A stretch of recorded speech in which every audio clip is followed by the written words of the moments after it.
Outreach Partners.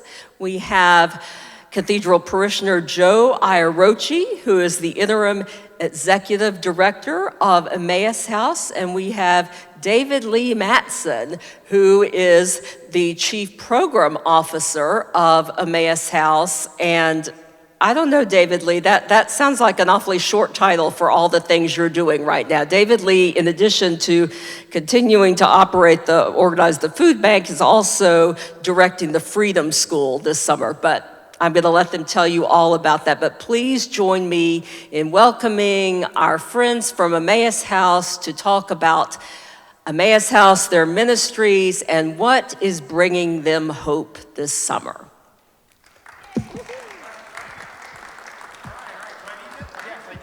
Recording, right? The idea is we're recording. All right, so let's kick off with a short, minute video. This is our Freedom School. Can everybody see this? Where is the kicking off person, though? I think it's just a program. Okay, you're responsible for this if you...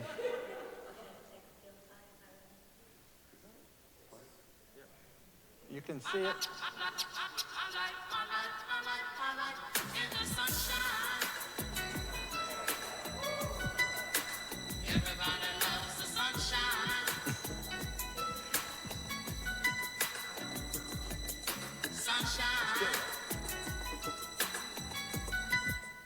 All right.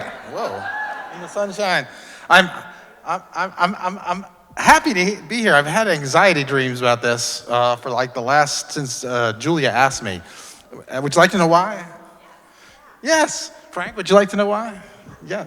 So a few weeks ago, I asked to have lunch with Julia, and she said, "Sure, I'll have lunch with you." And so I had a Cathedral preschool board meeting that day here at the Cathedral.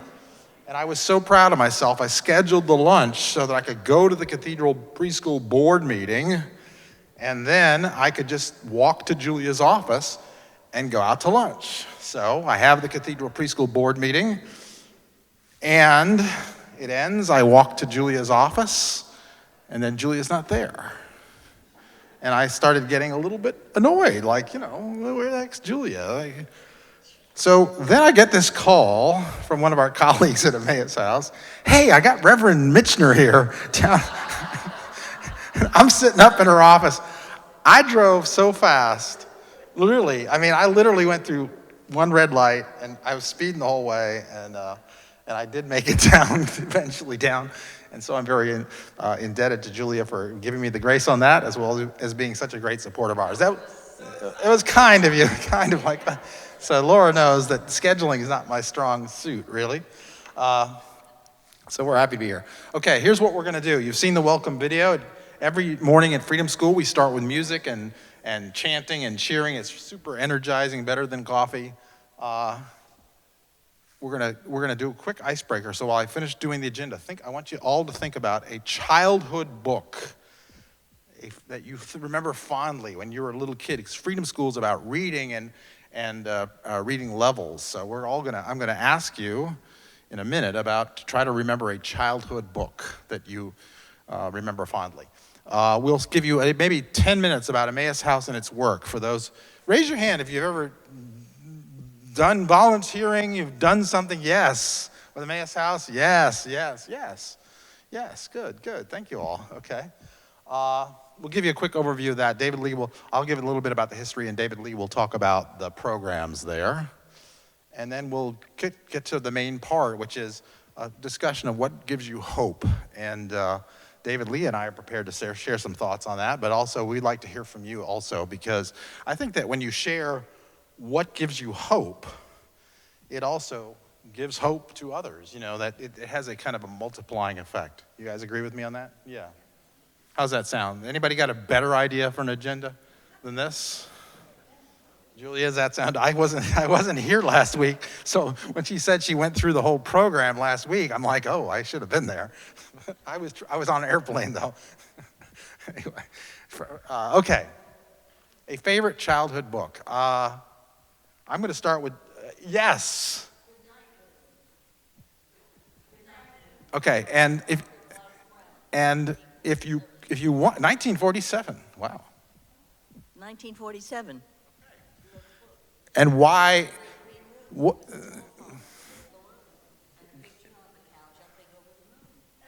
Fantastic. Brush and a bowl full of mush. Good night, moon. Wow, that deserves a round of applause. That's fantastic. Someone else. Yes, please. Green eggs and ham. Eggs and a ham. Yes. Because I was the only kid in my school who knew how the eggs got green. Because I put jelly on my eggs. And if you put jelly on your eggs, they turn green. Wow. This is more than what the price of admission. You've already gotten it already. The Wind in the Willows. Wind in the Willows? Give us a thought. Why? It's about friendship, about different people. Fantastic. Back here. The Secret Garden. What about it? Imagination, adventure, and hope. Fantastic. The Velveteen Rabbit, because no matter what, it was loved dearly. I love it. Julia, you got a favorite book? You know, I can't name one favorite, but I can name a series. The Betsy Tacy Tibb books by Maud Hart Lovelace. And boy, those were old-timey ones. I think they still publish them, but my mother handed down hers to me. And I loved those books because they took place in a tiny town in Minnesota and were about all these girls and children who were friends, and it was about community. And I loved that. I love that. I still read those books, Joe. My own children will. I love it. I love that. Over here, anybody? Favorite book? Yes? Series, that's okay. The Nancy Drew books. Yes. Wait. Say it again. Bobbsey twins. The Bobbsey twins. Over here, this group, anybody? Good? Dear, you're... Curious George. David-Lee? Ordinary Jack. Ordinary Jack, what was it about in a sentence? So it was a little guy. He was a middle child of 5, and he never got any attention. And I'm the last child of 14. So I got all the attention. So I had to kind of create my own path in life that was not basically repeating what all my siblings did before me. Yeah. Outstanding. Thank you, Ordinary Jack. You know how you can tell we're Episcopalians? No one said the Bible.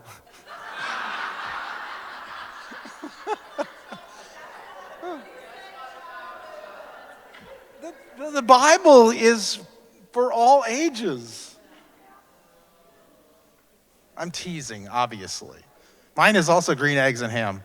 Because as Laura knows, Laura will confirm, I'm not so good at trying new things, and I'm often resistant to that, so it reminds me that I shouldn't do that to preserve my marriage. But okay, yes, welcome, we welcomed you. We did that, that's fantastic. Emmaus House and its work. Can I please have maybe Francis Flock to read the mission of Emmaus House? Okay. Emmaus House works to improve the economic and social well-being of the residents of Peoplestown and surrounding neighborhoods. Oh, boy, okay. Emmaus House stands for justice and equity, rooted in faith and deep respect for the dignity of every human being. We harness the power of community, education, hope, and love to dismantle poverty, racism, and other barriers to opportunity in the lives and communities we serve.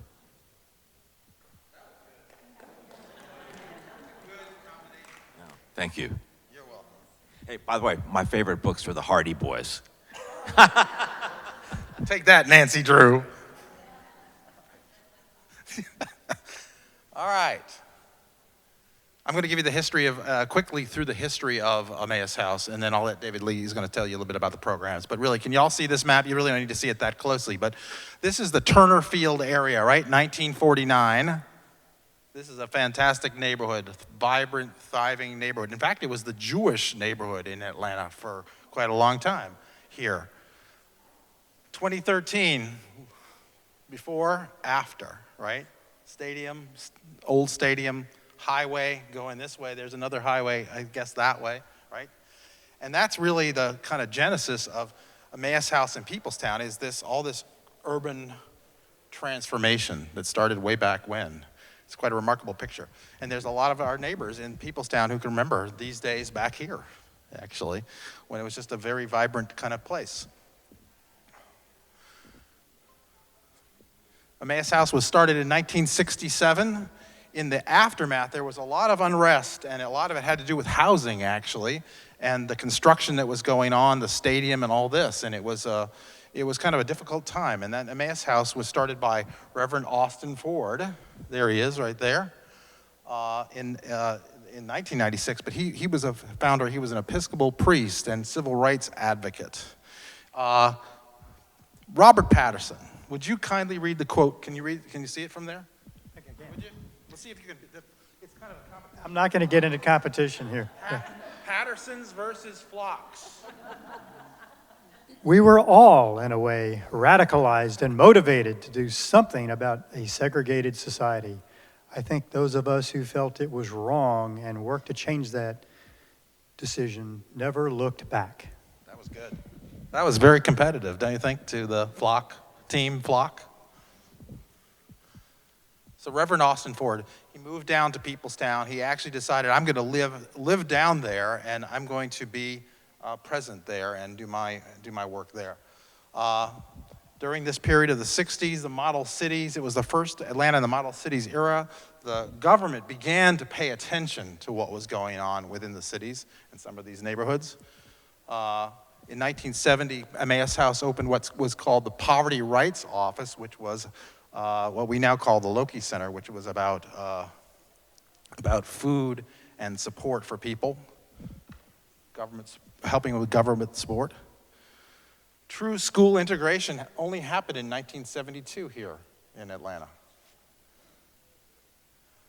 Food stamps, Georgia adopts the federal food stamps program in 1980, and we've been involved in that for quite a long time. We have a chapel at Emmaus House. Has anyone ever been to the chapel? Yeah, all right. Yes, very good. We should go sometime, probably. No, it's part of the Episcopal Diocese of Atlanta. Olympic Stadium opposition, it was just one more thing that, kind of came in and kind of unwelcome to the neighborhood. Our Bishop, Rob Wright, came in 2012, and in essence, he's my boss, because Emmaus House is part of the diocese. Austin Ford died in 2018. COVID was a tough period for us, because so much of our work is face-to-face with folks. But we still got a lot of energy. There's David-Lee right there with some of our team members. That's a good picture, isn't it? We still have a lot of energy there. And what now, we're thinking about the future, because the way Emmaus House was in 1960s, it's a different world. And anybody that's been down around the old stadium knows it's a different world down there. So we're in the midst of some strategic thinking about what we're going to be for the future. So we're in that. So let me say a word, David-Lee, if you would be gracious enough. I got slides. I got a microphone to say a little bit about programs, and then we'll pause for a moment after that. Well, good morning again, everyone. As I stated earlier, I am the last child of 14 children. I say that all the time because my parents were married for 62 years. And between that, they had all of us and like over 100 of grandkids now. But with that being said, so currently we are in the middle of our Freedom School season. So Freedom School for us is really big. It's a 6-week program that we do through CDF. We have between 60 and 70 scholars from K1 through K through 8th grade. And when I tell you, the life that they bring to that campus for the past, 3 weeks now, has been amazing. It is God, if you've never been around kids for a long period of time, for me, I get up at 5 o'clock just to be there by 6:30 because the first one started at 7, and we love it so much. We also have the Georgia ID voucher. The ID voucher is something we do with Georgia Department of Driver Services. You get a free ID, you get one for those that are unhoused, under 18 years of age that are going to work. They have to be going to work. And also for seniors over the age of 72 that need an ID as well. We have a client choice food pantry, which is sponsored mainly by the Atlanta Community Food Bank. Unfortunately, right now, they're in a pause. We have not been able to order any food for the past 3 weeks because they're in the process of renovating their system. So I'm gonna make a hard decision next week not to have pantry for 2 weeks to kind of build back up where we are. Rental and utility assistance. This is probably the most, we get 95% of our phone calls are for rental and utility assistance. What we decided to do this year, instead of doing rental, we do more utility assistance. We cannot afford to pay rent for anyone. We have folks who call and their rent may be, $5,000 behind. And there is no way we can pay $5,000 to get you out of the hole, and we are uncertain of how you're gonna maintain that moving forward. So we decided to go with utility assistance. SNAP benefits, we do all SNAP-related benefits Monday, Wednesdays, and Fridays. That is also provided by Atlanta Community Food Bank. Social Security, we have an amazing team of 2 volunteers. One is an attorney, and I honestly don't know where Mary Ann came from, but she's been there for about 8 years. And she sees every person that comes in. But we get, I think recently, we recovered almost $200,000 in back pay for folks who are receiving Social Security benefits. That's in 1 year. We also do medical co-pay and assistance, which is provided by St. Luke's. We receive a grant from them each year to pay for medicine, MARTA cards, and medical supplies as well. We do a mail service for individuals that are unhoused. Right now it's on pause until December because we have so much mail we return each month. We return probably 300 pieces of mail because folks don't pick it up. They use it for one thing, that's to get their benefits card and then they're done. But somehow or the other, all their other mail, all their spam mail, it comes to us. So we kind of shred that or return it. Now, this is my most exciting thing that we have. It's called Families on the Move. You guys ever heard of our Youth on the Move program? We had Youth on the Move. Youth on the Move was created for high school and middle school students, after school program from 4 o'clock until 7 o'clock. They would come in, they would talk about school, do homework, this whole thing around the afternoon. We discovered last year that it wasn't as beneficial as it should be, so we decided to kind of make it bigger and make it grow. So we created Families on the Move. The thing about Families on the Move is it's going to encompass the entire family, not just that one subgroup. We have a youth program, we have a young adult program, we have a guardians program, right? So we're gonna work with everybody connected to that family. We're gonna start this in September with a kickoff in the latter part of August.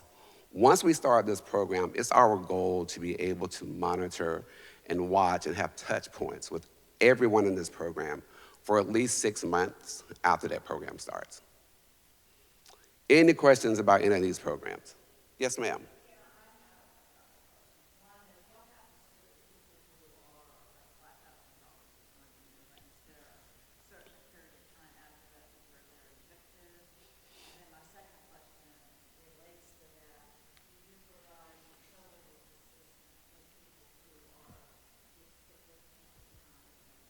Those are 2 great questions.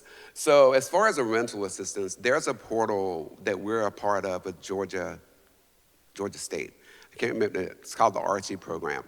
So there's a program where we all go in and we put in the dollars that we have available. So let's say my rent is $5,000. What I have implemented at Emmaus House, you need to show that you can get a percentage of that. So if your rent is $5,000, personally, my questions are always the same. Why are you so far behind? What happened? How did you get here? And how do we prevent this from happening moving forward? In most cases, when they come to us and their rents are that high, they're already in the eviction process, right? So I look at it this way. if we get you out of eviction, that's court costs, late fees, late rents, you're in your arrears. If you don't have a plan to pay your rent moving forward, it's almost like we're wasting money, right? So what we try to do is work with them on either getting into a second chance property, which is a property where they have lower rent rates. They're gonna be hurt on their credit because of the eviction, because once that eviction is filed, it's on your record regardless if it goes away or not. So what we try to do is refer them out to other agencies for that part. Now with utilities, we set our budget at $250 per household, right? So we want to make sure we can serve more people.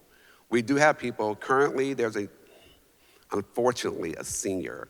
She is $18,000 behind in a Georgia water bill, and City of Atlanta water bill.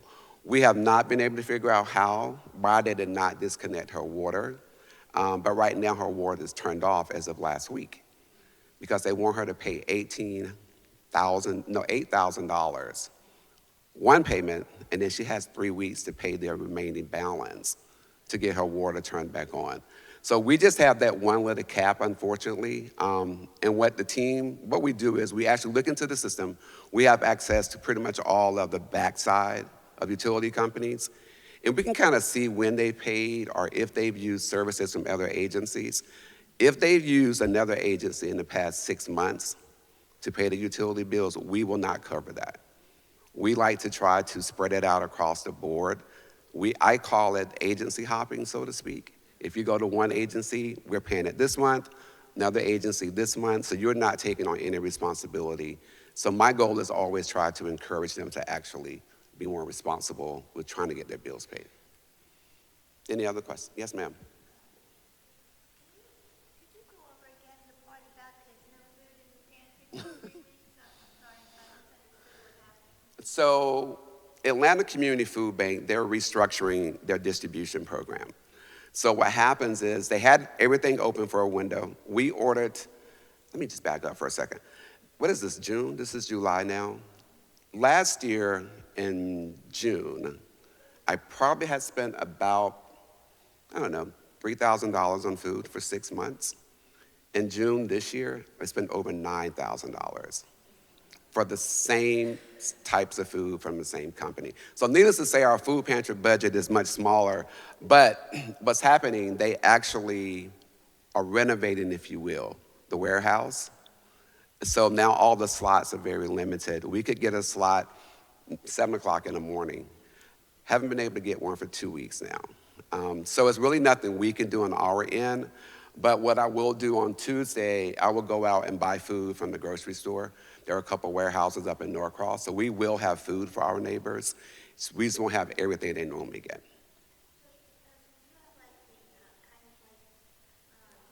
How do you do your food pantry? Like, is it once a week people come? Is it drop in? Is it Tuesday and Thursday type of work? Is it like in-house downstairs that, homeless people come and get a bag? Sure. So we have two pieces. Our pantry is client choice, which I like to call it almost like Instacart, right? So you come in, every morning we go through our grocery store, if you will, and we mark down everything that we have. We divide it by cold items, staple shelf items, everything is separated. You have an appointment, you get to come once a month, and when you come once a month, we actually go through the entire list. And once we do that, we actually have volunteers, they come in, get your order, we take it to the back, it's filled by someone else, and then we give you the order. With our unhoused individuals, we have a brown bag that we do give them as well. Yeah. Yes, sir. I might be jumping ahead, but you've got one program, the Summer Reading Enrichment, which focuses on breaking cycles of poverty. All your other programs are simply addressing symptoms. Yes. What about getting people when they get ahead of the game? Go back for a second. That's the Family on the Moves program. So this program is going to be designed to help, when I said we have youth, Then we have young adult. The young adults would be between 18 and 30. That entire group is limited to 15 individuals that are committed to a 6-month process. What we are doing is taking them from where they are now. If they're underemployed, we're going to help them try to increase their employment. If they're receiving a lot of government assistance, it is our goal to walk them through the process of trying to get off that, help them with income, rental, credit. A lot of our neighbors have issues with soft skills when it comes to working and engagement. So we have people that will be on board with us to actually provide those services. And honestly, it's a little challenging because the Emmaus House operates on families, if that makes sense. It's very generational. So if my grandmother came here for services, and then my mother came, and now I'm coming as an adult, and now my children are coming. So we see it across the board. It is our desire to kind of break that cycle, but it's really hard when the neighbors are the main ones that are actually part of it. Yes, ma'am. Sure. So, which is one of my favorite things. So with our Freedom School, it is a reading program. It's about reading enhancement. The main goal is to take the scholars. What happens on day one, we have an evaluator comes in, and she meets with all the scholars. Well, let me take that back. The ones that are reading at level or below reading level. We do an assessment when they do their application. Once we do that, they come in. The goal is to get them above their reading level, or at least at their reading level. We only have 6 weeks to do that, right? So I just told Joe this last week. I probably put more work on myself, but it is my desire to do this. We're gonna do a 6-month follow-up with all of our scholars to see where they are throughout the process. If they're at the same level, we need to figure out what we as Emmaus House did not do well during the 6 weeks that we have them. And then look at what we can do moving forward to get them to where they need to be. CDF is really good because it's the Freedom School program, as you see my t-shirt. So it's really about, it focuses on African-American children because they're the ones that are at most below their reading level. It's based, we went to Tennessee, we do most of our training there, but it's a really good program. All the books that we read are around African-American children's stories and where they are. That's kind of how our reading program is. And if you guys want to come by and read, or just come by and just hang out, we have 3 more weeks to do that. And we will love to, we love when people just call up and say, hey, I want to come read this afternoon, or come do anything that's engaging. I'm telling you, once you get there and you see the energy of these youngsters, you're basically going to be like, you know what, I'm coming back next week. Yeah, really good. Yes, ma'am. Just a little bit more about the 15 is it going to be like, are you going to have like, you're going to be at ages where you have to get them through high school, and then what do they want to do with it? You know, so how, there are counselors coming to that? So we have an entire program outlined, right? So it will have all of that in it from the day they do their registration. We have steps already in place on what they're going to do, how it will look. We're going to have coaches coming in throughout the whole process. And the end goal is to improve their lives one way or the other.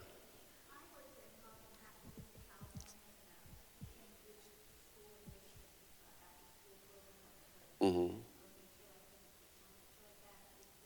We would love for you to come volunteer.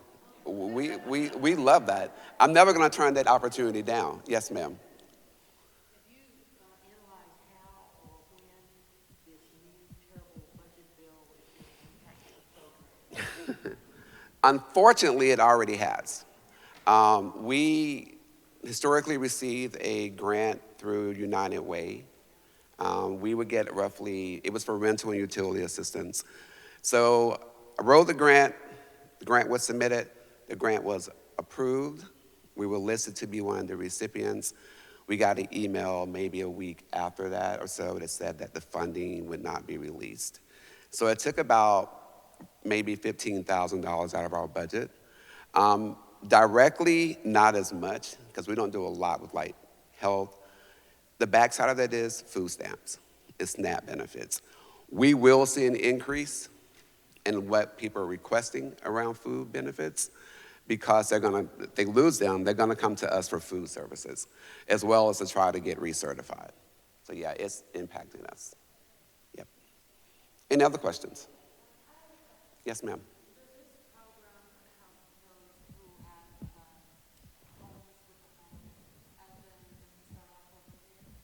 So when you say start off, is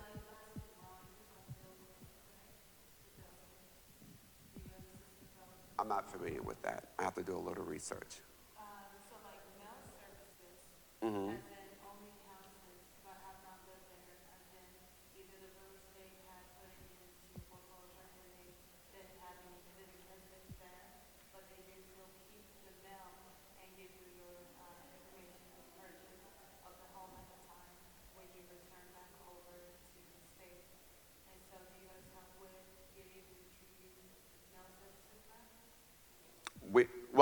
We are a mail service, so they would have to go to the post office and decide they want to have their mail sent to us. Okay, yeah, we do that.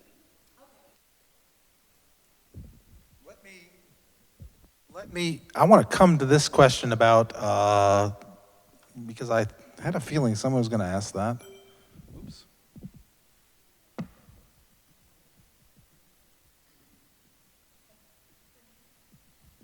Click to exit. Man, I didn't think it would be me, though. Where's my, yeah. Click to exit full. Listen, I got my glasses on. I need this slide on that screen. Thank you so much. Y'all see this? Okay, that's good. I'm going to just, after I tell you quickly about this slide, we're going to ask all of you, and David-Lee and I are prepared too, about what gives us hope, right? So at Emmaus House, we use this model of economic, can y'all see this more or less? More or less, can y'all see this? Yeah? Over there? Good over there? I need to turn this? Can you see it over there? Okay. It's a model of economic mobility, and it has these 6 components. Starting sort of here, access to basic needs. That's food, that's shelter, that's rental and utility assistance. Most of what Emmaus House does currently is here. You cannot advance without with being hungry or being foreclosed from your house and all that. The other components of this model, education, of course, and we're there, as you heard from David-Lee. Social capital is all about the networks and the things that all of us in this room have by being part of a community and with friends and family that we can rely on. Thriving places is fundamentally a safe, nice place to live with grocery stores and things like that. Rewarding work is rewarding in the sense that it's economically rewarding. And then finally, the ability to build wealth, maintain it, and pass it on. So what we do is primarily here, but we partner with other organizations in a mindful, methodical way to bring all these things to the people we serve, right? So this is kind of our specialty, but we do it in a context of this, right? Does that make some degree of sense? Right. Partnership is the key, and we're really trying harder and harder to identify partners to work with, because we can't do it all, and we can't do it alone, right? Okay, good. What brings us hope? Someone share something, right? Someone share something. What brings you hope?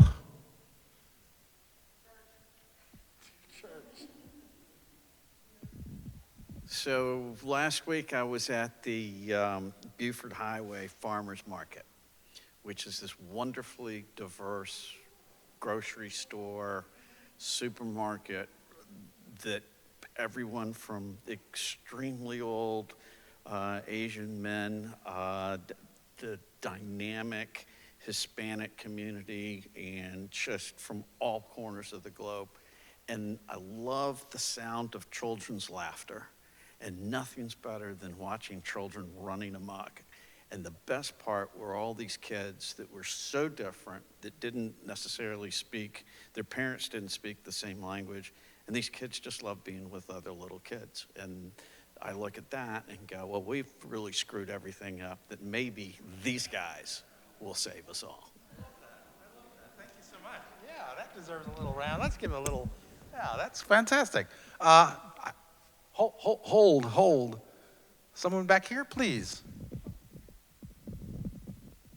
I think the idea of children getting better education, reading, help, all the things you talked about, to me, that gives me hope, because I think education is the key to the future.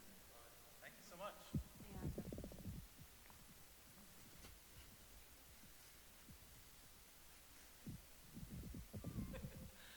What I'm going to say is that what gives me hope, because I'm in this business, is that everybody in this room is interested in asking questions, and you're looking for ways to help solve the problem.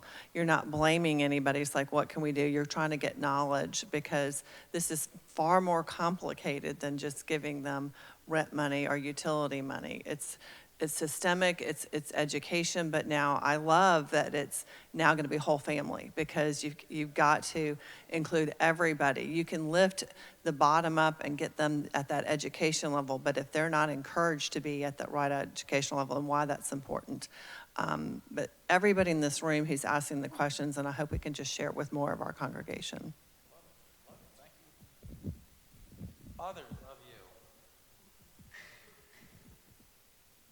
The rest of you are hopeless? Is that? No, I'm teasing. I'm obviously teasing. What time?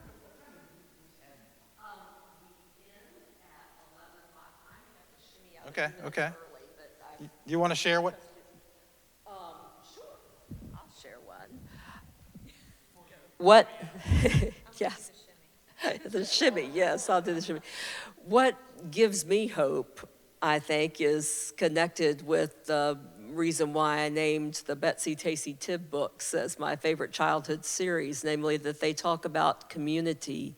And the way Tom sort of connected with what you were talking about, a diverse group of people coming together and simply forming relationships. Because for me, that's, we can't get anywhere until we form relationships and respect each other's dignity and learn to love one another, even if we don't always like one another, learn to love and respect one another. And all of that, in my experience, happens. It happens one-on-one, yes, but communities, like a faith community or a community, Emmaus House, or whether it's the farmer's market. And so, the farmer's market we have here on Saturday mornings gives me hope in that regard, too. Whenever people can come together and get to know someone new and listen truly to someone's story without judgment, but rather with curiosity and eagerness to learn. And I am seeing more of that these days, even as our culture seems to be becoming more polarized. I see people craving community more and coming together and seeking it. So that gives me hope. Thank you so much, Julia. Thank you. What gives me hope is if you take it in a much bigger context, is the trajectory. Our problem sets today is terrible, lots of problems to fix. Compare that to the problem set from 50 years ago, it's a fraction of what it was. Compare it to 100 years ago, it's a fraction of that.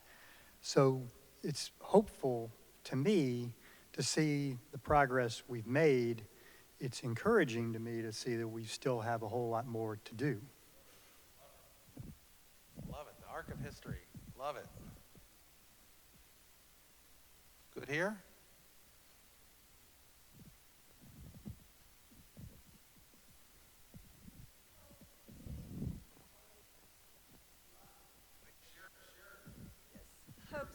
Hope seems to lead us to love. And love seems to be able to cover many, many, many problems and help so many people. And that's what we can always do, is share our love and have the blessings flow. I love that. I love that. I love all of this. David-Lee, oh, sorry. One brief thing I think they said last week was that hope is an active thing. It's not just You have to be active about it. I'm trying to figure out how to be that way. It's a journey. David, before I give this microphone to let David Lee share, I just have to say this publicly because I know it'll embarrass you, but I've been in the nonprofit sector. I joined CARE in 1998, October 1998. I've been in the nonprofit sector since then. And I've worked with a lot of super excellent people. And David-Lee Mattison, you are one of the best people I have ever worked with in 28 years. I learn something from you every day. You make me laugh. I have to say that publicly. What gives you hope? Oh, what gives me hope? So, is it Tom? So, the DeKalb Farmers Market, right? When I have to go buy produce or food, I drive from Emmaus House to that actual farmers market because they are so pleasant. They're so welcoming.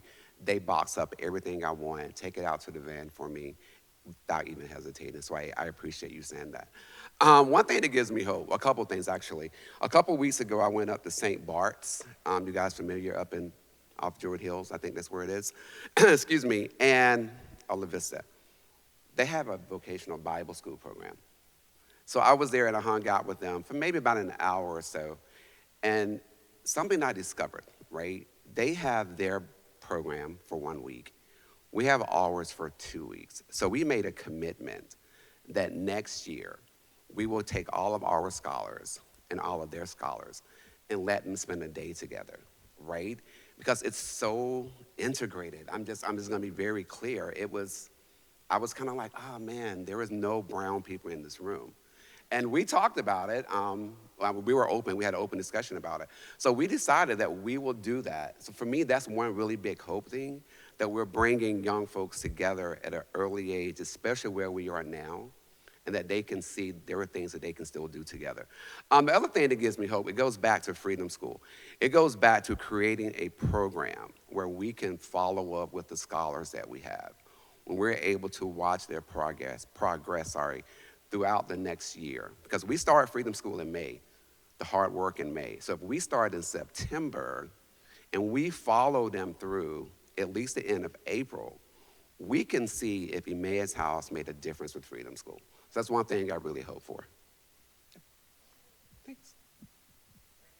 I think are we done? Oh, question.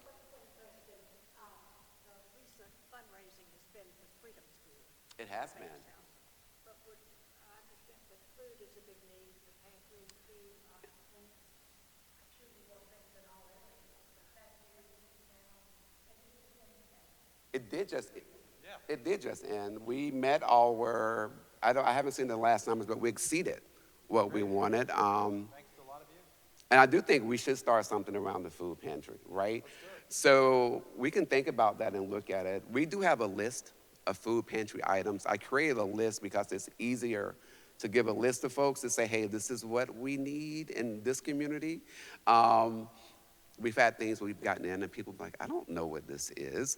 So I created a list so we can say, well, this is more in line with what you like on a daily basis. So I can send that out. I can get it to you guys. If you want to donate either financially and we take it and I just go out. Yeah, that is better. Money is always better. But money is good when you look at the food pantry because I can go out and order it, buy it, and get it inside. Yeah. Great. I'll share. And Julia, I'll share what gives me hope, and I'll get right to the punchline. The harvest is plentiful. Oh yeah, they may not have gone to. Well, you're gonna. Don't forget that. The harvest is plentiful.